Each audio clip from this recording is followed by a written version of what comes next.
আজ আমাদের মাঝে উপস্থিত হয়েছেন কেন্দ্রীয় মৎস্যজীবী ফ্রন্টের সহসভাপতি শেখ আলী আব্বাস।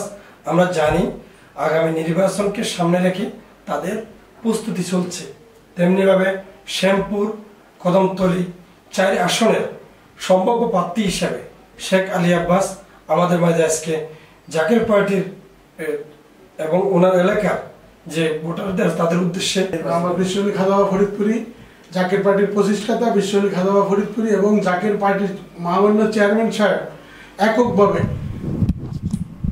সবসময় নির্বাচন করে আসছে, এককভাবে কারোর সঙ্গে না, গোলাপ ফুল প্রতীক নিয়ে সবসময় নির্বাচন করে আসছে। কিন্তু আমরা এককভাবেই 300 আসনে জাকের পার্টির মহামান্য চেয়ারম্যান 300 আসনে প্রার্থী দেবে এবং আমার ঢাকা শ্যামপুর কদমতলী আমি মহামান্য চেয়ারম্যানরে আহ্বান জানাই, এলাকাবাসী যারা প্রচারণা করতে পারবে, এলাকায় যারা মানুষের সাথে সেবা দিতে পারবে, মানুষের সাথে ওঠা বসা করতে পারবে, তারা যেন আগামী নির্বাচনে যদি অংশগ্রহণ করে জাকের পার্টি এককভাবে নির্বাচন করবে।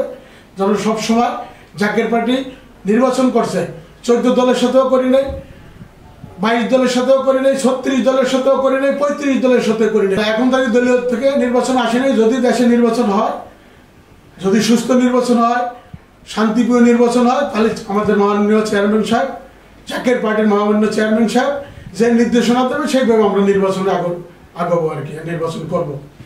আগামী জাতীয় সংসদ নির্বাচন কবে হবে বলে আপনার মনে হয়, এরকম কোনো ধারণা আছে না? এখন বর্তমানে সরকার যে সময় সিদ্ধান্ত নেবে, নির্বাচন কমিশনার সাহেব যে সিদ্ধান্ত ঘোষণা দেবে এবং আরো অন্যান্য দল আছে যারা যে সময় সব সমঝোতার আহ্বান পর্যন্ত তো সকলে ওঠা বসা করবে, বসবে একসাথে হইয়া সমঝোতার পরেই আর কি নির্বাচন দেবে।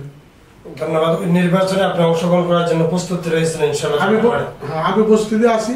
মহামান্য চেয়ারম্যান মহোদয় যদি আমাকে নমিশন দেয়, জাকের পার্টি মৎস্যজীবী ফ্রন্টের পক্ষ থেকে যদি দেয়, তাহলে আমি নির্বাচন করব। ধন্যবাদ। আপনারা শুনতে পাচ্ছেন উনি আগামী নির্বাচনে ঢাকা শ্যামপুর কদমতলী জাকের পার্টির পক্ষ থেকে উনি 4 আসনে ঢাকা ছেড়ে প্রতিদ্বন্দ্বী করবেন যদি কোন তার দল তাকে নমিনেশন দেয়। ধন্যবাদ। আজ এই পর্যন্ত জেডি টিভির সম্পাদককে ধন্যবাদ জানাই এবং লাল গোলাপের শুভেচ্ছা অভিনন্দন জাকের পার্টির পক্ষ থেকে।